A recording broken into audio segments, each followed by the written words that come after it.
two step ခံတတ်ရှင်တဲ့သူတွေအတွက်ဒီနေ့ဒီလိုလေးမှာလာပြီးတော့မျှဝေပေးသွားမှာဖြစ်တဲ့ကြောင့်မလို့တကယ်လို့ကိုယ့်ရဲ့အကောင့်လုံခြုံမှုရှိအောင်ကိုယ့်ရဲ့အကောင့်တခြားသူကခိုးမသွားအောင်အဘန်းခံမထိအောင် two step ခံတတ်ရှင်နေဆိုရင်တော့ဒီနည်းလမ်းလေးကိုလိုက်လုပ်ကြည့်ပြီးပြောချင်ပါတယ်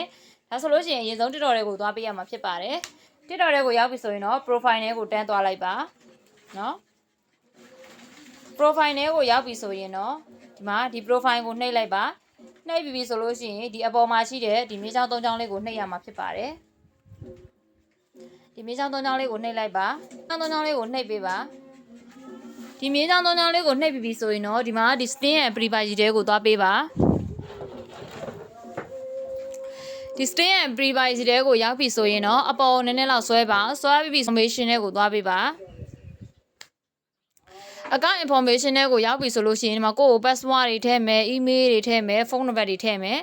မွေးနေ့တွေပေါ့နော်ကိုထည့်လိုက်ပါထည့်ပြီဆိုရင်တော့သူက yes ဆိုပြီးတော့ပြတယ်အဲ့ဒါလေးကိုနှိပ်လိုက်ပါဒါ link ကကျတော့ထည့်ပြီးသားဖြစ်တဲ့ကြောင့်မလို့ထပ်ပြီးတော့မပြတော့ဘူးဒါကတော့ပထမတစ်နည်းဖြစ်ပါတယ်နောက်ပြီးတော့လို့ရှိရင်ဘယ်မှာကို password သွားပြီးတော့ထပ်ထည့်အောင်မလဲဆိုတော့ကိုလည်းအရင်ဆုံးသွားပြီးတော့ပြပေးမှာဖြစ်ပါတယ်ဒါဆိုရင်ဘက်ပြန်ထွက်လိုက်ပါဘက်ပြန်ထွက်လိုက်ပါနော်ဘက်ပြန်ထွက်ပြီးသွားပြီဆိုရင်ဒီမှာ security and privacy ဆိုတဲ့အထဲတွေကိုသွားပေးပါအင်္ဂလိပ်အတန်ထွက်မှားသွားရင်တော့ခွင့်လွှတ်ပေးဖို့ပြောချင်ပါတယ်အဲ့ဒီအထဲတွေကိုသွားပေးပါနော်ရှင်ခုနကတော့ကိုက2 step ခံလိုက်ပြီပေါ့နော်ခံလိုက်ပြီဖြစ်တဲ့အတွက်ကြောင့်လို့ဒီမှာ on တော့ပြထားတယ်ဒီမှာ on ဆိုတာပြထားတယ်ပေါ့နော်ဒါပေမဲ့အဲ့ခလုတ်ကလေးကိုထပ်ပြီးတော့နှိပ်လိုက်ပါနှိပ်ပြီဆိုလို့ရှိရင်ကိုကဒီမှာ email တွေကိုဒီမှာ email တွေသူက password တွေတောင်းထားတယ်ပေါ့နော်email တွေ password တွေကိုကထပ်ထည့်ရမှာဖြစ်ပါတယ်အခုနကတော့ကိုထည့်ပြီးပြီဆိုလို့ရှိရင်ဒီမှာလာပြီးတော့ပေါ်တယ်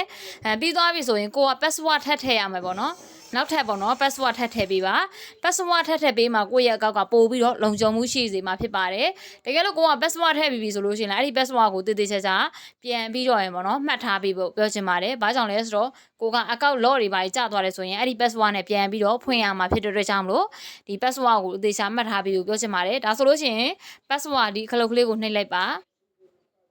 နှိပ်ပြီဆိုရင်တော့ဒီမှာကဏ္ဍအနေထည့်လိုက်ပေါ့နော်ကိုထည့်ခြင်းတဲ့ password လေးကိုထည့်ပြီးသွားပြီဆိုရင်တော့ဒီမှာအောက်မှာ continue ဆိုတာလေးကိုနှိပ်လိုက်ပါ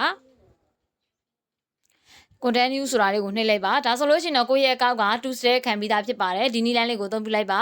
ဒီဗီဒီယိုလေးကကြိုးကြည့်မယ်လို့တော့ထင်ပါတယ်တကယ်လို့ကြိုးကြည့်တယ်ဆိုရင်လည်းနောက်ထပ်ဗီဒီယိုမှာပြန်ဆုံမှုပြောချင်ပါတယ်အားလုံးကိုကျေးဇူးတင်ပါတယ်